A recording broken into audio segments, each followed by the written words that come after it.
السلام علیکم ورحمۃ اللہ، بسم اللہ والصلاۃ والسلام علی رسول اللہ۔ سوال آگے جی، اسلام میں زانی اور ہم جنس پرست کی سزا کیا ہے؟ گزارش یہ ہے کہ زانی دو قسم کا ہے، ایک شادی شدہ، ایک غیر شادی شدہ۔ شادی شدہ کی سزا رجم ہے، مرد ہو یا عورت۔ اگر غیر شادی شدہ ہو تو مرد جو ہے اسے 100 کوڑے مارے جائیں گے اور 1 سال کے لیے جلا وطن کیا جائے گا، جبکہ عورت کو صرف 100 کوڑے مارے جائیں گے۔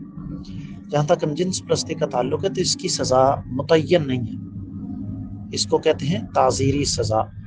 تعزیری سزا وہ ہوتی ہے جو شریعت عادی کی جیب میں ڈال دیتی ہے، وہ حالات کے مطابق اس کو کوئی بھی سزا دے سکتا ہے، یہاں تک کہ اس کو سزائے موت بھی دی جا سکتی ہے۔ میں امید کرتا ہوں کہ آپ کو اس کی انشاءاللہ اچھی طرح سمجھ آ گئی ہوگی۔ اللہ تعالی اعلم بالصواب۔